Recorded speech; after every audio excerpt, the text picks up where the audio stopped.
Bonjour à tous. Alors parfois votre entourage vous fait des compliments, reconnaît vos compétences alors que vous êtes loin de les valoriser et de les mesurer. Et si c'était un souci de perception de soi, d'image, alors comment retrouver votre vraie valeur? On vous dit tout dans un petit moment. Nous parlons souvent de l'éducation de nos enfants comme si c'était l'exclusivité parentale. Et si nos parents, leurs grands-parents donc, avaient aussi un rôle à jouer? Lequel? Élément de réponse dans un petit moment. Arrêtez de fumer, le rêve de beaucoup, mais ça peut justement devenir un objectif atteignable grâce à l'hypnose. Comment ça marche? Atman testera pour nous une séance d'hypnose pour arrêter la cigarette. Et puis pour finir, l'otite chez l'enfant, comment la soigner et comment réagir à la poussée? Tout cela aujourd'hui et bien plus encore dans On se dit tout sur Média TV. Vous êtes les bienvenus. On y va.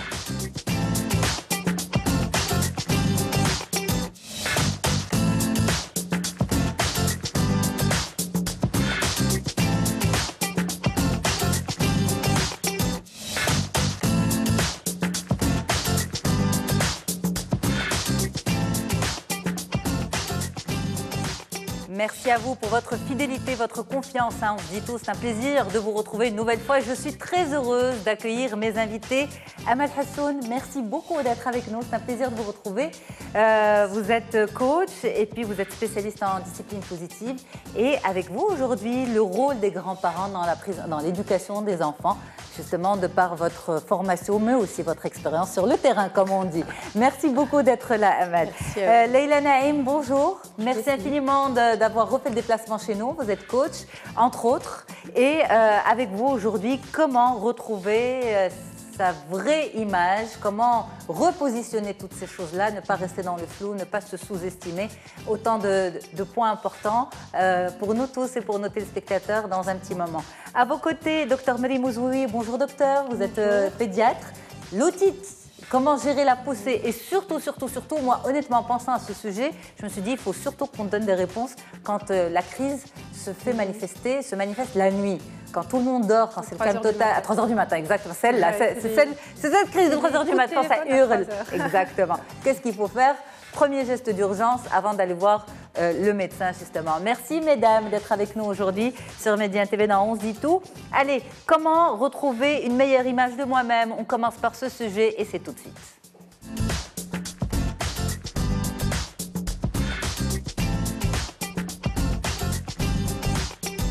Leïla Naïm, merci beaucoup d'être avec nous. C'est un plaisir de vous retrouver. Alors, cette histoire d'image de soi, de ce qui peut venir la perturber, nos équipes se sont penchées sur la question. On fait un récapitulatif. On regarde et on revient. Vous nous dites ce que vous en pensez. Okay. Que vous en ayez conscience ou non, vous portez en vous-même une image mentale de ce que vous croyez être. D'où provient donc cette image? L'image de soi ressemble à un puzzle dont les pièces forment un tout. Une représentation que l'on se fait de soi-même quant à son physique et à ses capacités dans tous les domaines. L'image que nous avons de nous-mêmes est composée de multiples pièces qui viennent s'imbriquer les unes dans les autres et que l'on peut rassembler en 3 catégories. L'image corporelle, c'est l'image que nous renvoie notre corps. C'est finalement le seul élément tangible, concret, visible dont nous disposons pour nous juger. C'est lui qui exerce la principale influence sur notre image. L'éducation reçue. Nous sommes en grande partie le produit de notre éducation. Tout enfant rabaissé et brimé par ses parents ou ses enseignants aura fortement tendance à se sous-estimer toute sa vie, quelles que soient par la suite ses réalisations personnelles. Nos relations interpersonnelles. Si vous souhaitez attirer le succès, l'amour et l'amitié, ne vous entourez pas de personnes déprimées, défaitistes, pessimistes ou dépendantes.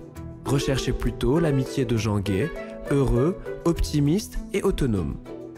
Cette image que nous avons de nous-mêmes déteint sur notre comportement. Si nous avons une image de nous-mêmes laide, nous serons laids. Si notre image est celle d'un amuseur, nous serons amusants. Et si notre image est celle d'une personne inférieure, les autres nous traiteront comme un être inférieur. Pour attirer les sympathies, pour que l'on vous trouve intéressant, il faut que votre image de vous-même soit celle d'une personne intéressante. Donc agir comme une personne intéressante pour attirer justement l'intérêt des autres vers soi. Moi, je voudrais qu'on revienne, si vous permettez, Leïla, sur 2 éléments, à savoir les causes. Il y a 2 points qui ont été soulevés, à savoir l'enfance et l'entourage. Alors l'entourage, à la limite, je pense qu'on peut jouer dessus, on a une emprise sur l'entourage, on peut le modifier. Mais est-ce qu'on peut modifier la façon dont nous avons grandi, c'est-à-dire ce qui a pu être commis sur nous lorsqu'on a été enfant. Absolument. Donc, c'est vrai, la première cause, c'est justement en fait l'enfance et toutes les idées qu'on s'est faites de nous-mêmes à partir de notre enfance. Donc, les messages que les parents, bien sûr, on va dire, nous communiquaient, les messages que les profs, les enseignants nous communiquaient, les modèles qu'on avait, bien sûr, qui nous communiquaient sur nous-mêmes, ben, finalement, en fait, tous ces messages-là, on y croit. Et en y croyant aujourd'hui, on les développe sous forme de comportement et d'attitude. Et donc, finalement, en fait, l'image que j'ai de moi-même, c'est l'image que j'ai pu construire à travers mon histoire et à partir, bien sûr, de tous les messages que j'ai reçus de la part des personnes en qui j'avais confiance, les personnes que je croyais aveuglément. Et puis, justement, en fait, je croyais ce qu'ils me disaient sur moi-même. Bon, les choses ne sont pas simples quand même pour notre génération parce qu'on est entre deux générations. On va dire qu'on a grandi avec des parents, avec des enseignants, etc., qui n'étaient pas sensibilisés comme aujourd'hui à tout ce qui est psychologie, développement de l'enfant, etc. Et donc, avant, eh bien, pour pousser un enfant à se dépasser au niveau des études notamment, eh bien, on le comparait, on lui disait « ça, c'est pas assez, c'est pas suffisant ». C'était la manière de faire des parents. Aujourd'hui, on sait que ce n'est pas la bonne manière. Ce qui veut dire, pourquoi je reviens à avant et aujourd'hui, ce qui veut dire que nous sommes une génération où, en fait, les choses négatives ont laissé une empreinte assez importante par rapport à la construction de l'image. Est-ce qu'on est tous cassés, fracassés? Absolument. Donc, bon, tous cassés, tout dépendra, parce qu'il y en a peut-être bien en fait parmi nous qui sont passés par des histoires, j'ai envie de dire. Ils ont rencontré des personnes qui étaient plus dans l'amour inconditionnel. Et donc, c'est rare quand même. Très rare, oui, très très rare, c'est vrai. Et ils étaient comme dans cette bienveillance. Exactement. Et donc, ils sont très bienveillants. Et donc, ils acceptaient, peut-être bien en fait, ils nous acceptaient tels que nous sommes. Il faut dire que la meilleure des choses qui pourrait arriver à un enfant, c'est de grandir avec des parents qui arrivent à accepter ses défauts et à même éventuellement à les apprécier. Ça, c'est la meilleure des choses qui pourrait arriver à un enfant. Parce que quand on est avec des personnes qui, peut-être bien en fait, ils nous aident à identifier nos défauts, mais en même temps, ils ne jugent pas. Ils ne jugent pas l'enfant. Et puis, peut-être bien en fait, ils l'aident à assumer ce défaut-là et mieux un peu de se poser la bonne question. Ça veut dire, est-ce que ce défaut-là, est-ce que ça te dérange? Est-ce que ça te dérange dans la vie? Si ça te dérange dans la vie, qu'est-ce qu'on pourrait faire pour y remédier? Maintenant, si ça ne te dérange pas, ben, tu peux le garder. Tu peux le garder. C'est ton défaut, il fait partie de ton identité propre. Et donc, il n'y a pas de mal à ce que tu le gardes. Mais maintenant, il faut vraiment qu'on ait ces parents-là qui puissent nous poser ces deux questions. Est-ce que ce défaut te dérange? Et donc, qu'est-ce qu'on pourrait mettre en place pour bien sûr changer? Maintenant, s'il ne te dérange pas, ben, tu le gardes et tu vis avec. Et en même temps, tu le mettras en valeur. Il n'y a pas de souci, tu vas l'accepter, te réconcilier avec et le mettre en valeur. Alors ça, on va dire, c'est déjà gagné si c'est le mode d'emploi que nous allons avoir avec nos enfants. Absolument. Maintenant, nous, adultes, nous sommes déjà façonnés. Absolument. Alors, l'adulte en nous, comment peut-il avoir une meilleure image de lui-même? Oui, c'est plutôt l'adulte en nous, comment est-ce qu'il pourrait en fait, identifier son image? Déjà, absolument. Déjà ça. Le problème est là, au fait. C'est ça. C'est est-ce que je connais mon image, c'est-à-dire mon image, celle que je perçois moi, et puis celle que les autres perçoivent. Complètement. Parce qu'il faudrait qu'il soit en alignement, finalement. C'est-à-dire ce que moi je vois et ce que les autres voient. Donc, pour répondre à la question, et donc il y a une matrice qui a été mise en place par deux psychologues, donc, qui est la fenêtre de Johari en 1955. Et donc cette matrice, elle est composée de 4 fenêtres, au fait. Parce qu'en communication, quand on parle avec quelqu'un, ben, on le regarde forcément à partir d'une fenêtre. Et donc il y a la fenêtre ouverte, ce qu'on appelle la zone publique. Et là, c'est un peu l'information que moi je connais sur moi et que les autres connaissent sur moi. Et donc je vais y mettre un peu toute l'information que moi je connais et que les autres forcément connaissent. Chez certains, ça ne va pas dépasser la couleur de leurs cheveux, la couleur de leurs yeux, peut-être bien en fait, et puis leur nom et leur prénom. D'autres, ils vont y mettre même leur vécu, leurs échecs, leurs performances. C'est-à-dire raconter? Absolument. C'est-à-dire ils vont les assumer, les mettre dans une zone publique. Donc, et puis, il y a la zone aveugle, c'est un peu toute l'information que je ne connais pas sur moi, mais que les autres connaissent sur moi. Et c'est là où il y a un problème. Ça veut dire un peu, c'est un peu toutes les choses, certains défauts peut-être bien, certaines qualités des fois, que moi je ne connais pas sur moi, mais que les autres connaissent sur moi. Et bon, ça devient beaucoup plus compliqué quand c'est des choses négatives. C'est comme si j'ai un morceau de salade sur les dents et que je souris à plein dents. C'est ça. Et tout le monde regarde, mais personne ne me dit « Attends, il y a un morceau de salade ». Et donc, vous voyez un peu la gêne. Et on va être dans ce type de problème en communication avec les autres. C'est-à-dire qu'on parle de nous d'une manière, mais ils perçoivent autre chose. Et donc, ça nous décrédibilise complètement sur ton milieu professionnel. Et puis, il y a la zone cachée, c'est toute l'information que je connais sur moi, mais que les autres ne connaissent pas sur moi. Et donc, on a tous des cadavres morts dans les placards, mais après, c'est des choses que je n'accepte pas. Et parce que je ne les accepte pas, ils vont me créer des problèmes de communication dans la vie. Parce que je vais un peu opérer comme l'inspecteur Gadget, l'ancien dessin animé. Et donc, à chaque fois, je suis en train de voir qui a découvert ce que je suis en train de cacher. Et ça fait des rapports qui sont riches de susceptibilité. Les personnes très susceptibles, qui s'énervent pour un oui et pour un rien, à qui on dit bonjour, et après ils nous répondent agressivement. Et après on ne comprend jamais pourquoi ils répondent de cette façon. Et pourquoi justement ils répondent comme... C'est parce qu'ils cachent des choses. Et donc il est toujours en investigation dans le rapport de communication. Il est en train toujours de vérifier, est-ce qu'il a découvert ce que je suis en train de cacher. Et donc quand il y a un mot qui passe à côté, lui il comprend que je suis en train d'insinuer ce qu'il cache. Et du coup il me répond sur la défensive et en agressivité. Et donc, vous voyez, ça crée beaucoup de problèmes. Ben, en tout cas, j'ai l'impression que c'est la dernière. Oui, allez-y. C'est la zone ça, c'est la zone inconnue. C'est un peu toute l'information que je ne connais pas sur moi, les autres ne connaissent pas sur moi, parce que je n'ai pas encore mené l'expérience, parce que, voilà, il y a un potentiel en moi que je n'ai jamais squatté, que je n'ai encore pas, peut-être bien, en fait, je ne fais pas d'investissement dessus, etc. Et donc, ce sont les 4 fenêtres. Bon, le travail à faire aujourd'hui... C'est ça. J'y arrive. Le travail à faire, c'est remplir les fenêtres, déjà.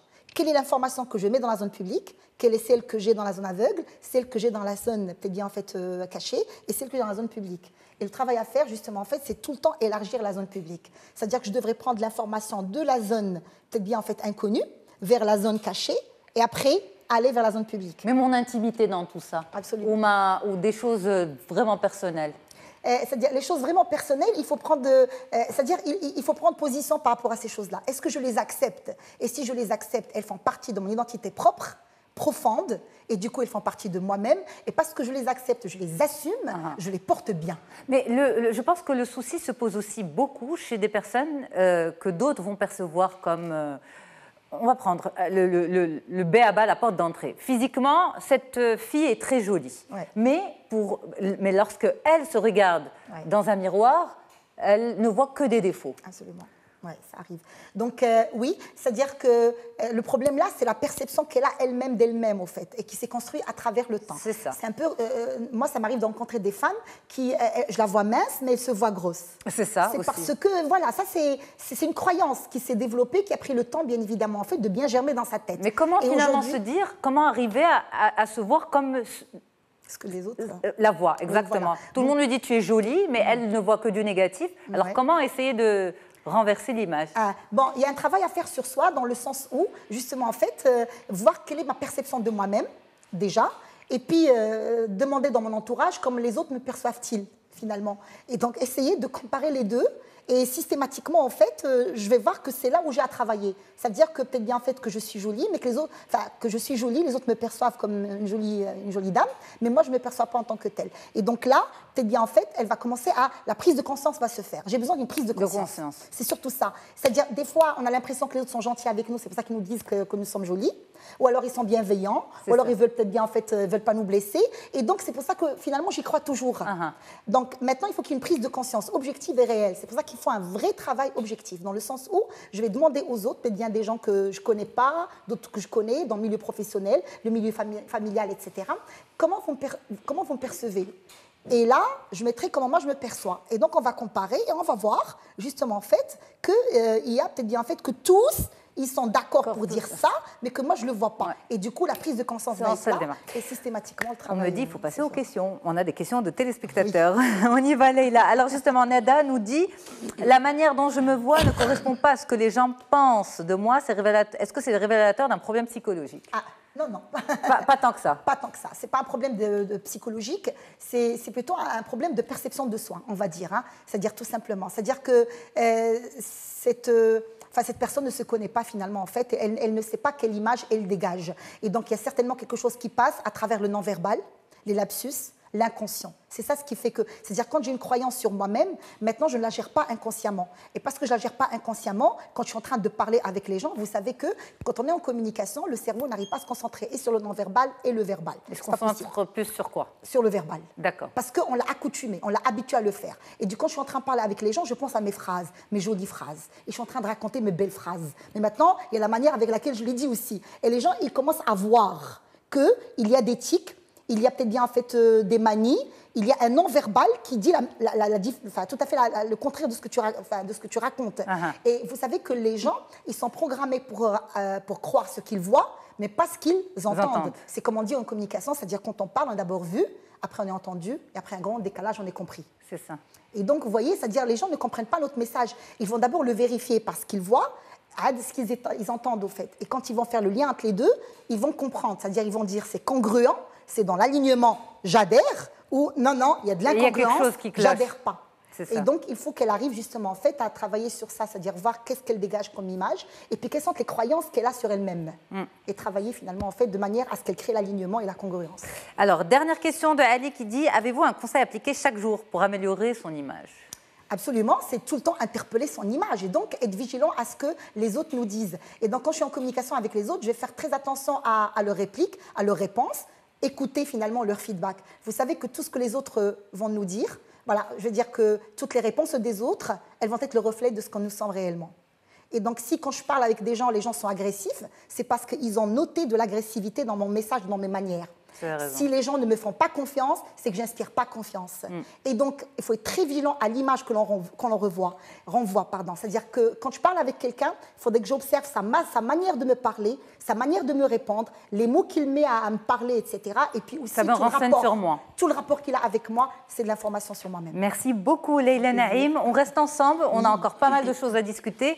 On a trop parlé, ce qui fait que les dames avec nous n'ont pas pu intervenir sur le sujet, mais j'espère qu'on aura l'occasion de s'écouter toutes aujourd'hui. Allez, on y va tout de suite sur un autre sujet. On va parler famille, on va parler enfants, éducation, relations familiales, plein de belles choses. Tout de suite.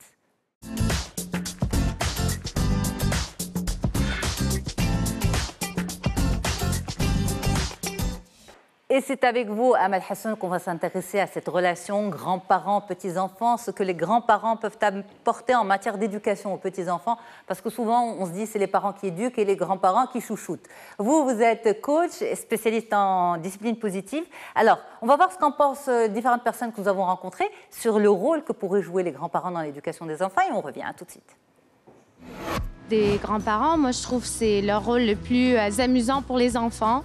Ils leur apprennent les histoires de l'ancien temps et en même temps on s'amuse et ils leur permettent d'être enfants sans leur dire « assis-toi, viens ici, ne bouge pas, sois bien assis ». Ils s'éclatent avec les enfants, c'est bien. Je vois que leur rôle est primordial parce qu'ils restent avec les enfants à la maison.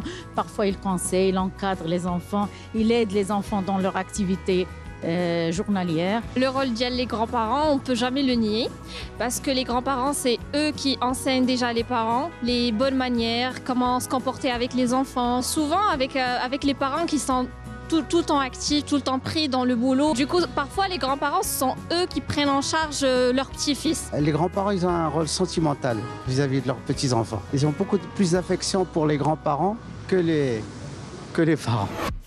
Alors, est-ce que vous êtes d'accord, Amal? Est-ce que les petits-enfants aiment plus leurs grands-parents que leurs parents, comme disait ce charmant monsieur? Alors, on ne va pas dire qu'ils aiment plus, mais c'est une relation qui est complètement différente. C'est une relation plus apaisée parce que les parents sont dans cette pression du temps. On l'a entendu, ils ont un rapport au temps.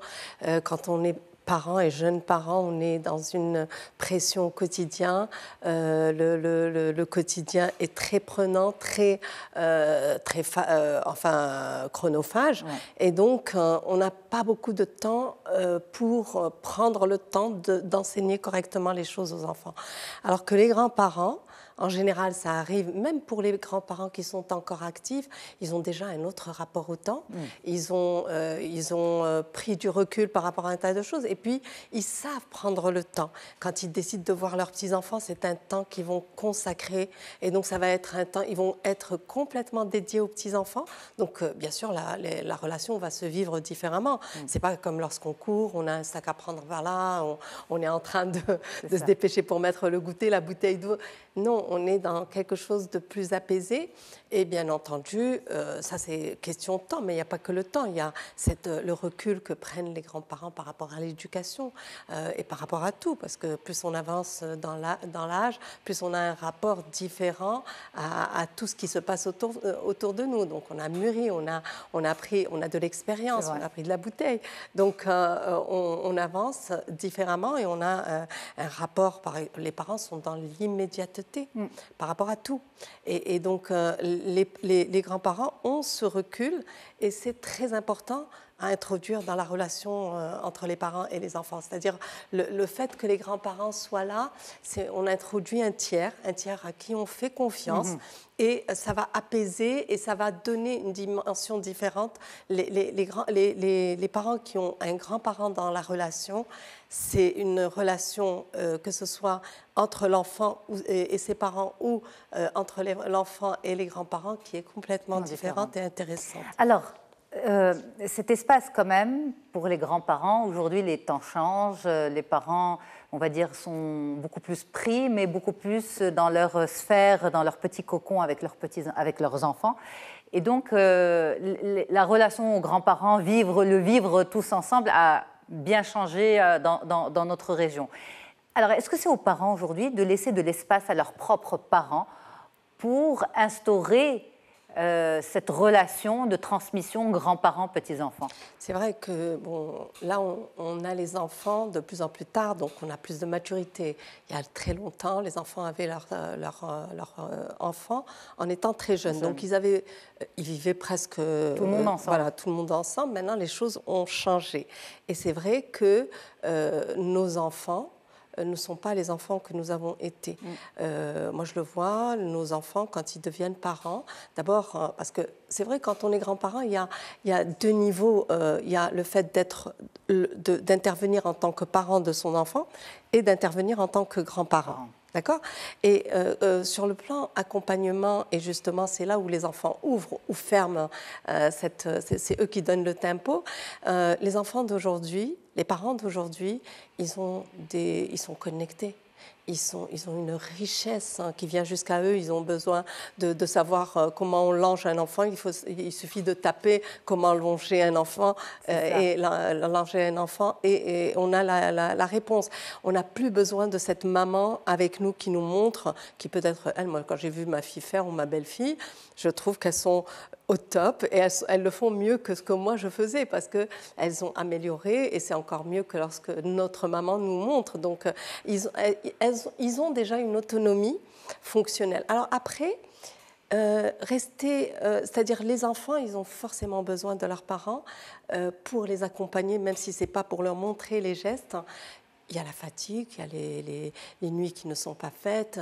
Restez à l'écoute parce que c'est vrai que quand on les voit ne pas nous solliciter au moment où il faut langer, parce qu'on a des représentations quand même de la grand-mère et du grand-père. C'est ça, exactement. Même si la grand-mère est hyper moderne dans la tête, la grand-mère, voilà. On a fait pareil, on nous a montré, donc on imagine que c'est comme ça qu'on va être utile auprès de notre enfant.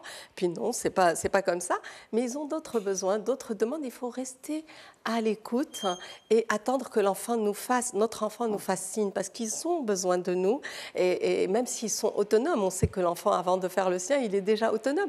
Mais il va retomber dans une forme de dépendance, même si elle n'est pas fonctionnelle, parce que je sais faire, parce que j'ai d'autres moyens pour savoir. Mais elle est émotionnelle. Elle peut être émotionnelle, elle est affective. Mon enfant est malade, même si je sais que s'il y a la fièvre, je tape, ou s'il a une otite, je vais consulter. Je reste quand même émotionnellement, je suis pris, et ça c'est un peu plus compliqué, donc des fois on a besoin de sa mère ou de son père, et c'est là où en tant que grand-parent, donc en tant que parent, on peut intervenir, et c'est vrai, vous avez raison, c'est les enfants qui ouvrent la porte ou la ferment. Exactement. Mais en termes d'éducation telle qu'on l'entend, à savoir fais pas ci, fais pas ça, ça c'est la spécialité des parents. Est-ce que les grands-parents aussi peuvent intervenir dans ces choses-là, ou vous pensez qu'il faut que les grands-parents restent loin du fais pas ci, fais pas ça? Bien sûr, il y a des règles qui sont tracées et dictées par les parents et c'est important de les respecter. C'est vrai que les parents sont dans leur première expérience, donc ils sont en train d'essayer un tas de choses. Donc nous, de l'extérieur, on peut voir des erreurs, mais on n'a pas trop le droit, en tant que grands-parents, d'intervenir. On peut donner conseil quand l'enfant vient vers nous. Alors ça n'empêche pas que quand les petits-enfants sont chez nous, on a le droit d'avoir nos propres règles. Il ne faut pas trop s'écarter pour ne pas donner envie aux parents de ne plus les envoyer chez papy-mamie, mais bien sûr, tout en respectant, on peut faire des écarts, on peut faire des choses auxquelles ils n'ont pas droit quand ils sont chez leurs parents, mais ils sont chez les grands-parents. Il y a des règles que les parents de ces petits-enfants doivent accepter.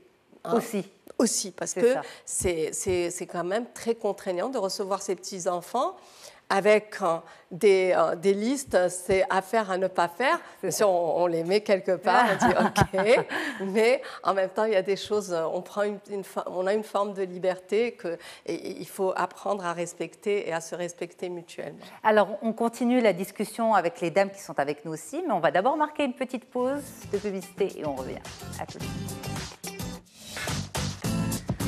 Merci beaucoup d'être avec nous. En tout cas, nous sommes très heureuses de pouvoir continuer cette émission avec vous et on revient en studio. On continue la discussion sur le rôle des grands-parents dans l'accompagnement des petits-enfants. On a parlé il y a quelques instants de l'image, comment se percevoir à sa juste valeur. On en parlait avec vous, Leïla Naïm. Et puis le titre, comment gérer la crise au milieu de la nuit, c'est avec vous, Dr Mariam Ouzououi.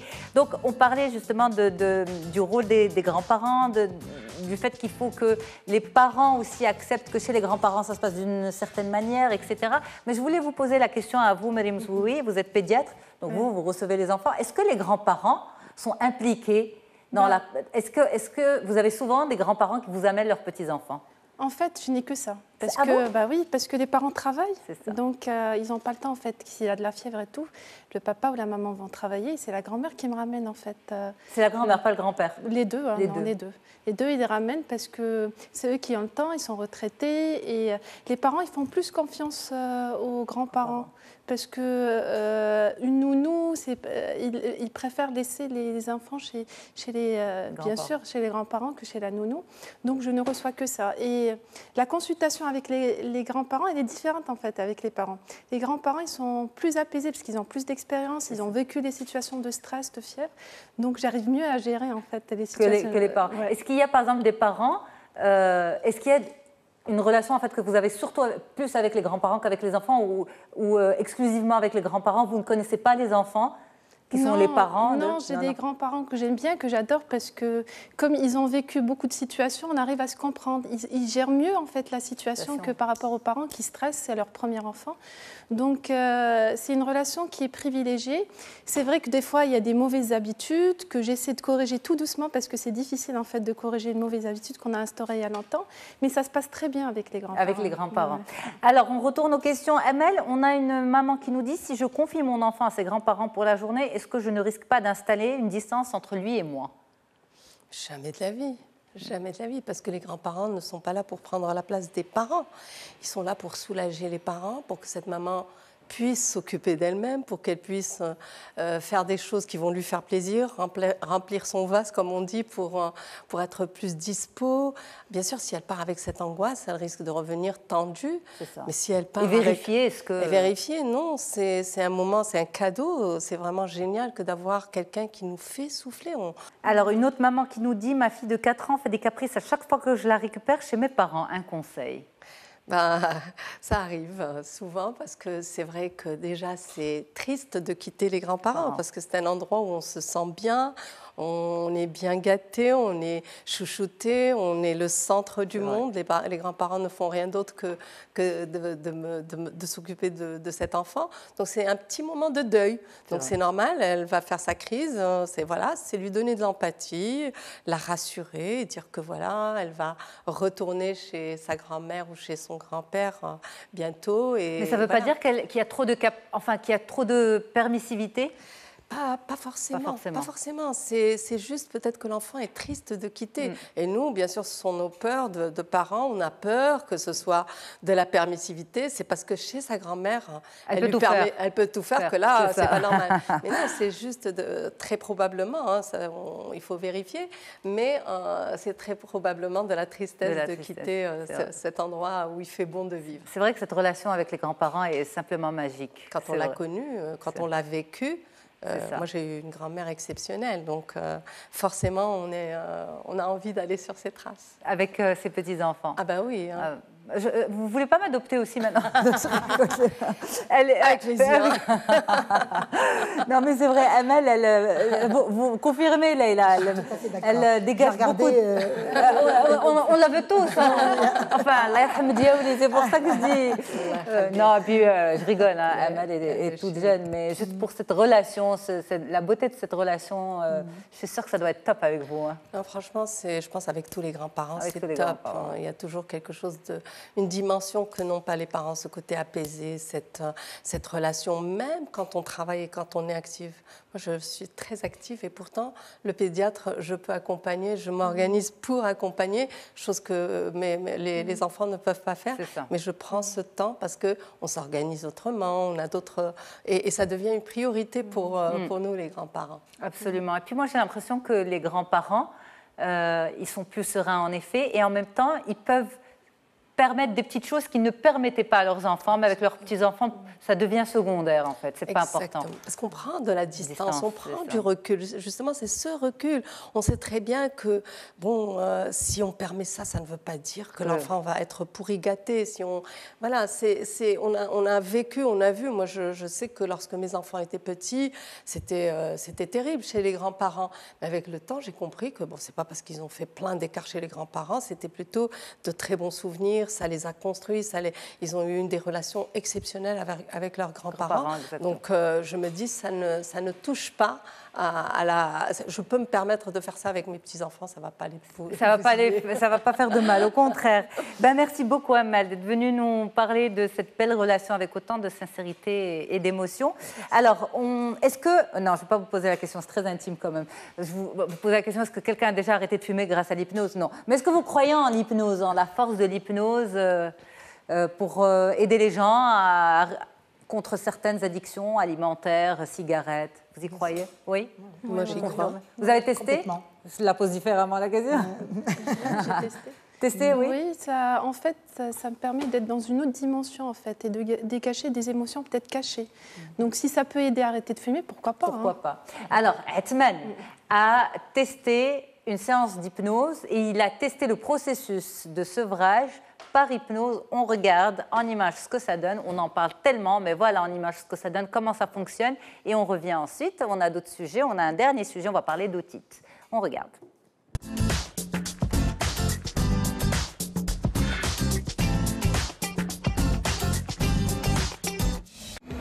Bonjour Yasmine et bonjour à tous. Aujourd'hui, j'ai décidé de partager avec nos téléspectateurs et avec toi mon secret, celui qui m'a aidé dans l'arrêt définitif de la consommation du tabac. Il s'agit de la thérapie par l'hypnose. Mais pour nous en parler un petit peu plus, nous allons rencontrer mon hypnothérapeute, Nada El Hachimi. Bonjour Nada, merci de nous recevoir dans ton cabinet. Bonjour Atman, merci d'être là. Est-ce que tu peux nous définir ce que c'est qu'une thérapie par l'hypnose? Une thérapie par hypnose, c'est la thérapie qui utilise l'hypnose comme outil thérapeutique. Il faut savoir que 97% de nos comportements sont inconscients. Et grâce à l'hypnose, on arrive à accéder à l'inconscient pour déprogrammer les programmes nocifs et reprogrammer des programmes positifs. Et dans quel cas, du coup, on vient consulter un hypnothérapeute? Pour toutes les choses qui se passent entre les deux oreilles, donc tout ce qui est angoisse, anxiété, dépression, phobie, addiction à toutes sortes de substances et de comportements. Alors, dernière question, on confond souvent l'hypnose du spectacle et l'hypnose thérapeutique. Quelle est sa différence justement? L'hypnose thérapeutique ou l'hypnose du spectacle est le même, c'est-à-dire qu'on est en état d'hypnose. Maintenant, c'est qu'est-ce qu'on en fait qui est différent. Donc, dans le spectacle, on fait des choses un peu plus rigolotes, comme on le sait. Mais pour l'hypnose thérapeutique, il n'y a pas de répondant nécessairement. Le thérapeute fait des suggestions thérapeutiques pour changer le comportement. Je crois que tu as répondu très clairement à toutes nos questions. Et je pense qu'il est temps d'aller tester notre séance d'hypnose. D'accord, allons-y. Alors, Atman, bien installé? Oui, très bien. Oui, confortable? Ça va. Ok, très bien. Alors, tu peux fermer tes yeux et te détendre. Tu respires calmement, à ta manière. Et tu peux juste laisser ton corps devenir peut-être plus lourd ou peut-être plus léger. Et tu peux m'écouter ou ne pas m'écouter. À partir d'aujourd'hui, tu es absolument convaincu de ton arrêt de fumer. Tu tiens à ton corps et à ta santé. Et alors, tu éloignes de toi ce qui peut nuire à ta santé. Et on va faire une petite expérience. J'aimerais que tu imagines que ta main droite, qu'elle commence à se décoller, petit à petit, comme s'il y avait des ballons gonflés à l'hélium, accrochés à ton poignet droit. C'est une sensation tellement agréable. Elle se lève un peu plus haut. Et maintenant, Je vais te demander d'ouvrir les yeux et de regarder ta main droite. Excellent. Tu peux refermer tes yeux. Et au moment où ta main va toucher ta cuisse droite, c'est le moment où tu seras absolument et complètement convaincu de ton arrêt définitif. Et maintenant, tu es absolument convaincu de ton arrêt de fumer. Lorsque tu vas te réveiller, tu vas te sentir aussi calme et détendu que tu l'es maintenant. 1, 2 et 3. Comment tu te sens? Mais très bien, j'étais très en confiance en fait et je sens vraiment, je me suis laissé aller. C'est-à-dire que j'entendais ta voix, je dormais pas, j'étais vraiment entre l'état de conscience et d'inconscience. L'image des ballons d'hélium, elle m'a beaucoup parlé et vraiment je sentais la légèreté. C'est intéressant. Excellent. C'est intéressant, en tout cas c'est sûr que ça donne beaucoup de force. Moi c'est ce qui m'a aidé à arrêter de fumer. Et voilà, chers téléspectateurs, moi je vous recommande fortement cette activité parce que c'est quelque chose qui est assez incroyable déjà à vivre, mais si en plus ça peut vous aider à améliorer votre quotidien et à bénéficier de conseils et d'une thérapie qui peut vous améliorer votre santé, eh ben, n'hésitez pas une seule seconde. Yasmine, je te rends l'antenne et moi je vais quand même vérifier sur les bandes vidéo si j'ai pas fait la poule pendant que je faisais l'hypnose. Et on te propose aussi de se retrouver justement dans quelques semaines pour voir si ça a bien pris, si c'est efficace jusqu'au bout. Voilà, et justement, comme ça, on peut encore mieux conseiller nos téléspectateurs. Mesdames, qu'est-ce que vous en pensez? C'est comme ça que ça fonctionne? Oui, c'est efficace? Oui, moi ce que je trouve c'est courageux quand même de s'exposer là devant la télé, devant une caméra, parce que c'est des choses qu'on vit dans l'intimité et c'est très courageux et je dis bravo d'avoir pu le faire. Oui, c'est comme ça que ça se passe et puis c'est vrai qu'on a du mal à y croire si on ne l'a pas vécu. Exactement. Mais ce sont des choses qui marchent très bien. Mais en tout cas, Athmane joue le jeu souvent pour tous ces tests. Et moi, il nous a fait tester pas mal de choses, notamment la cryothérapie. Il était à moins 160 degrés. Et donc, on entend souvent parler de la... D'ailleurs, c'est pour ça qu'on a, justement, on partage avec les téléspectateurs les coulisses de l'émission. C'est pour ça qu'on a mis en place cette rubrique, parce que souvent, dans l'émission, dans les précédentes saisons, on parlait de certaines approches, de certaines thérapies, etc. Et puis, on s'est dit, ça serait bien de les voir concrètement comment ça fonctionne.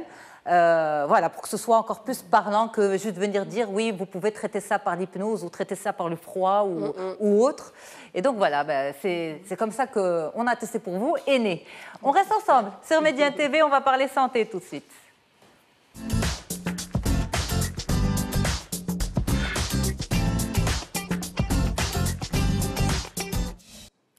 Allez, on va parler d'otite à présent et on en parle avec vous, docteur Meriem Ouzououi. Vous l'avez dit en introduction, on va lutter contre les cris de 3 h du matin, la crise de 3 h du matin où on se réveille perdu, on ne sait pas ce qui se passe, ce qu'il faut faire.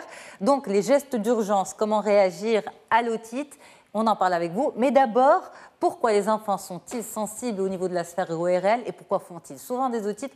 On regarde les explications d'Anne ORL et on revient. Une otite, par définition et au sens strict du terme, c'est une inflammation de l'oreille. L'otite moyenne aiguë est beaucoup plus fréquente chez l'enfant.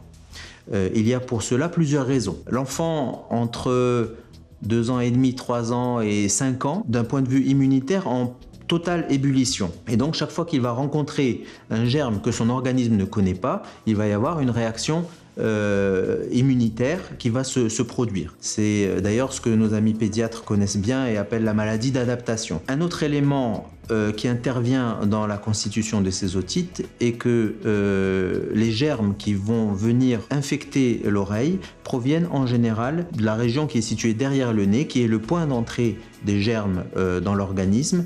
Et dans le cavum, on peut avoir des végétations à cet âge-là qui peuvent être augmentées et enflammées. Et souvent, à partir de là, on peut avoir une diffusion de l'inflammation et de l'infection vers les cavités de l'oreille par le biais des trompes d'Eustache qui sont là pour aérer justement cette oreille. Une douleur à l'oreille doit faire consulter.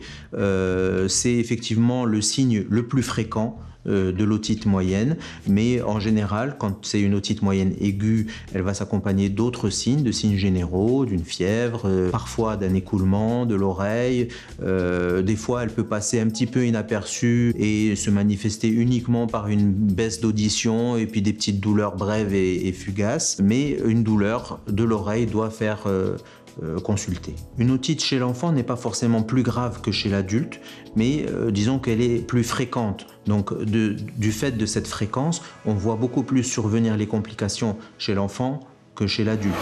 Alors justement, le docteur disait il y a quelques instants, toute douleur à l'oreille devrait pousser à consulter, mais parfois l'otite se déclare très vite avec une douleur très très vive et souvent, malheureusement, en plein milieu de la nuit. Donc, ça ne nous laisse pas le temps de réagir, docteur Ouzououi. Oui, les signes sont très polyvalents. Ça dépend si c'est un petit, chez un nourrisson ou chez un grand enfant. Un nourrisson, il ne sait pas parler. C'est ça. Donc, c'est un enfant qui crie, qui est géniard, qui a peut-être juste une fièvre, qui a peut-être juste des signes digestifs, une diarrhée, vomissement. Et dans ce cas, ça peut être une otite moyenne aiguë. Chez un enfant qui est plus grand, de plus de 2 ans, il sait parler, il va désigner l'oreille. Le diagnostic, il est plus facile. Il faut aller, donc, quand notre bébé il crie, il est géniard, il faut aller consulter son pédiatre pour examiner ses oreilles. On utilise un appareil spécial, ce qu'on appelle l'otoscope, pour voir exactement l'état du tympan. Il va vous dire, est-ce que vous avez une otite juste rouge, otite congestive, est-ce que le tympan est juste rouge, ou bien il y a du pus qui est derrière le tympan, ce qu'on appelle une otite purulente, et qui peut se compliquer d'une perforation du tympan. Carrément. Donc, ouais. C'est grave ? Alors, une otite, en fait, quand votre enfant, il a une otite, 2 ou 3 otites par an, c'est pas grave. Mais quand ça se répète, ça peut être grave parce que ça peut donner des complications à long terme, comme une surdité, en fait. Carrément. Carrément, bien. Et c'est un enfant, en fait, c'est un nourrisson de 18 mois, on ne va pas le voir, mais c'est un enfant, quand il fait des otites à répétition, le tympan, il va se déformer. C'est un enfant qui ne parlera pas, il aura un retard de langage. Donc, c'est important de prendre en charge, de bien traiter cette otite, d'aller chez son pédiatre, de consulter entre les épisodes d'otite pour voir aussi l'état du tympan, parce qu'on peut avoir une otite chronique, ce qu'on appelle une otite séreuse, c'est-à-dire il peut avoir une accumulation du liquide au niveau de ce tympan et ça peut donner des troubles d'audition. Ok, mais alors dites-nous, vous dites face à la douleur, etc., pour l'otite, il faut une bonne prise en charge, il faut aller consulter son médecin. Maintenant, quand ils se mettent à pleurer en plein milieu de la nuit, qu'est-ce qu'on fait ? Est-ce qu'il y a de l'automédication qui est tolérée ? Comment on peut calmer la douleur très vite ? Alors, bien sûr, quand votre enfant il crie, vous n'allez pas attendre 8 h du matin pour aller chez le pédiatre. Donc, les mamans, qu'est-ce qu'elles viennent ? Elles mettent de l'huile d'olive, je trouve, plein de petits trucs au niveau des oreilles. Et c'est une mauvaise chose parce que si le tympan est perforé, ça fait rentrer plein de microbes à l'intérieur de l'oreille. Donc, c'est une douleur. Donc, il faut traiter la douleur. Il faut commencer par du paracétamol tout simple. C'est ce que je dis à la maman. Pas d'ibuprofène ? Alors, vous commencez tout d'abord, les antalgiques, il faut commencer par pallier. On commence tout d'abord par du paracétamol et ça marche très bien avec du paracétamol. Ça calme la douleur ? Ça calme la douleur, oui, ça rentre dans l'ordre. Ok. Alors, sans donner de nom, mais il y a des gouttes qui accompagnent le traitement. Alors, les gouttes, ça va être une prescription plutôt médicale parce qu'on a peur plutôt de la perforation du tympan, comme je vous ai dit. Si votre tympan est perforé, ça fait rentrer en fait. Il ne faut pas. Il ne faut pas. Donc, en fait, je vais vous poser la question différemment. Quand on a déjà eu un épisode d'otite, forcément, il reste... Leïla suit avec beaucoup d'intérêt. Je me suis retournée. J'apprends. Je la voyais acquiescer. Oui, qu'est-ce qu'on fait ? Quand on a eu un épisode d'otite à la maison, on a des restes de médicaments. Okay, et parmi l'artillerie de la prise en charge, il y a des gouttes pour les oreilles. Oui. Donc, on se dit, ça peut toujours servir pour la prochaine fois. Est-ce que si notre enfant se réveille ou manifeste une gêne à l'oreille, une douleur à l'oreille, avant de l'emmener chez le médecin, on met par exemple un suppôt de paracétamol ou bien en pipette, est-ce qu'on peut aussi mettre des gouttes ou non? Il faut absolument que le médecin d'abord... Vous attendez, il faut attendre. Le paracétamol ne va pas agir dans la minute qui suit. Il faut apprendre à attendre et ça va agir. Pour mettre des gouttes, il faut bien examiner en fait le tympan. Donc pas d'automédication Pas d'automédication. Okay. Parce que quand le tympan est perforé, il ne faut pas mettre de gouttes au niveau de l'oreille. Donc il faut attendre un petit peu que le paracétamol agisse. Je sais que votre enfant écrit, on a envie de le soulager dans la minute qui suit. C'est ça. Mais il faut laisser autant au médicament d'agir et ça rentre dans l'ordre. plus ou moins combien de temps? La maman pressée pose la question. 2 heures, 3 heures. Ah oui, quand même. Oui, ça peut durer un petit peu, c'est pas dans la minute qui suit. Après, si votre enfant a toujours du mal, généralement, je n'ai pas ce genre de problème, ça rentre dans l'ordre. Hein. Après, vous allez consulter parce que on peut avoir, si c'est une otite purulente, on peut avoir recours à des antibiotiques, mais c'est sur prescription médicale, des gouttes. Mais il faut que le pédiatre ou l'ORL le voit. Donc antibiotiques sur prescription médicale, les gouttes aussi. Donc en fait, la seule chose qu'on peut faire en tant que parent, c'est du paracétamol. C'est soulager votre enfant. Tout simplement. Ouais. Et vous l'avez dit, tout ce qui est huile d'olive dans les oreilles, ça c'est très traditionnel. Oui, c'est très traditionnel. Moi, je retrouve toujours, quand il y a une otite, je trouve plein de choses en fait. Une cuisine à l'intérieur. À l'intérieur. C'est dangereux. C'est dangereux parce que vous faites rentrer plein de microbes à l'intérieur. Mais en même temps, les parents, qu'est-ce qu'ils vous disent? Écoutez, nous, on a grandi comme ça n'a jamais tué personne. Au contraire, ça soulageait. Donc pourquoi aujourd'hui les médecins de 2019, par exemple, nous disent que ça, c'est pas bon pour la santé? Mais il y a aussi beaucoup de cas de surdité avant. Nous, on est là, il y a des études scientifiques qui montrent qu'il ne faut pas mettre en fait n'importe quoi au niveau de l'oreille, qu'il faut juste soulager. Il y a même pas, l'antibiothérapie n'est plus devenue systématique. Avant, toutes les otites, on les traitait par des antibiotiques. Maintenant, on essaie de réduire l'antibiothérapie. Donc, il faut suivre la prescription du médecin parce que la médecine, elle évolue. Il faut accepter ça. Les otites peuvent être virales aussi? Bien sûr, les otites, si c'est une otite juste congestive, si le tympan rouge, je ne vais rien prescrire, je vais te prescrire juste un antalgique. Même dans les otites purulentes, on traite les enfants de moins de 2 ans maintenant par les antibiotiques. Et après, on essaie de temporiser, on voit si l'enfant il est symptomatique, pas symptomatique. Donc ça dépend de l'enfant. Donc, parce que vous connaissez, il y a plein de résistantes aux antibiotiques pour le moment. Donc on essaie de réduire cette utilisation d'antibiotiques au maximum. De plus en plus de médecins sont aujourd'hui conscients de l'importance de lutter contre cette résistance en diminuant la prescription. Oui, et ça commence à fonctionner? Ça commence à fonctionner. Maintenant, j'ai des mamans qui m'appellent. Mon fils, il a une fièvre à 40. Je pense qu'il a quelque chose au niveau de l'oreille. Il faut que je lui donne un antibiotique. Maintenant, ils savent qu'en donnant des antibiotiques, ça va donner des résistances, ça va casser son immunité aussi. Complètement. Donc, elles prennent conscience de ça, qu'il ne faut pas donner des antibiotiques systématiquement à l'enfant. Leïla, alors dites-moi, pourquoi le sujet vous intéresse autant? C'est incroyable. C'est surtout en fait l'huile d'olive avec de l'ail. En parlant de grands-parents, en fait, justement, en fait, c'est à chaque fois que j'appelais ma belle-mère, c'était ça. Elle me dit, bah, tu mets de l'huile d'olive un peu chaud avec de l'ail et ça devrait normalement calmer. Et là, je vois que finalement, c'est un réflexe qui est nocif, hein, c'est-à-dire qu'il peut même. Et ça calmait ou ça calmait pas? Ça calme. Mais c'est ça le problème. C'est que ça calme, mais. Mais maintenant, on a peur des complications. On est de plus en plus vigilants. Si je vous dis ça et si l'enfant a une complication, ils vont dire c'est le pédiatre qui m'a dit ça. Il faut suivre les recommandations parce que on essaie de préserver l'audition des enfants. Avant, il y avait, je ne vais pas comparer, il y avait de plus en plus de sourds, des enfants qui ont un retard de langage. Maintenant, il faut optimiser la santé de l'enfant. Il ne faut pas faire n'importe quoi. C'est vrai. On n'arrive plus à prescrire. Hein. Même pour la prescription, c'est devenu très étudié. Amal, un petit mot par rapport à ça? Pareil, c'est cette frayeur parce que j'ai tellement mis d'huile d'olive, que ce soit chez les enfants ou les petits-enfants. Merci, parce que vraiment, on peut passer à côté de quelque chose et faire avoir des conséquences très graves.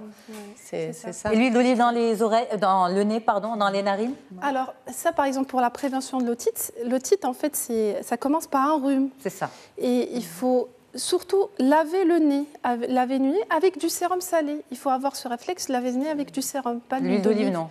C'est-à-dire du sérum salé pour bien laver avec de l'eau. L'huile d'olive ne lave pas. Mais l'huile d'olive, je crois que c'est notre huile nationale. En fait, on la met vraiment à toutes les sauces. Elle guérit tout. Hein. Elle guérit. C'est une croyance. C'est un peu l'effet placebo, quoi. Exactement. On y met notre croyance que ça marche finalement. C'est ça. C'est un effet placebo, vous avez bien dit. Les gens ont besoin de faire quelque chose pour soulager l'enfant. Des fois, c'est pas bien. Il faut calmer les parents, c'est ça je le dis. Il faut commencer tout doucement. Il faut attendre que le médicament agisse pour passer à autre chose. Ok. Bon, on a des questions de maman, justement. Les papas, manifestez-vous aussi dans la prise en charge. On a surtout des mamans. Alors, Marim qui nous dit, que faire pour prévenir l'otite chez mon enfant? Lavage de nez? Alors, il y a le tabagisme passif. Il faut proscrire le tabagisme passif, c'est très important. Deuxième des choses, bien sûr, si votre enfant il a un rhume, il faut laver le nez. Comme il a dit mon confrère, en fait, c'est des sécrétions au niveau du nez qui passent à travers la trompe d'Eustache, qui obstruent cette trompe d'Eustache et qui font que toutes les bactéries s'accumulent au niveau de l'oreille moyenne.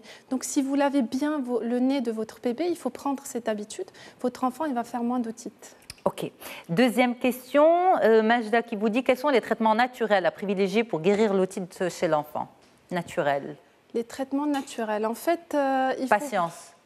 Oui, c'est ça. C'est la même question de l'huile d'olive. Il faut donner du paracétamol, c'est ce que je dis à toutes les mamans. Il faut surtout soulager l'inconfort du bébé et attendre que ça agisse. Je crois que Majda s'attendait à entendre parler d'huile d'olive, mais non, il n'y a pas de traitement naturel. Mesdames, merci beaucoup d'avoir été là. C'est un plaisir d'échanger avec vous, de rassurer les parents, les grands-parents, les petits-enfants, de rassurer tout le monde, de nous rassurer nous aussi, Leïla, sur l'image. En tout cas, j'étais très heureuse de vous recevoir et puis d'être bien sûr avec nos téléspectateurs. Merci à toute l'équipe en régie, merci à toutes les personnes qui veillent à la réalisation et au bon déroulement d'Once Dito et merci à vous pour votre confiance. Très très bonne suite des programmes sur Médiane TV. Au revoir.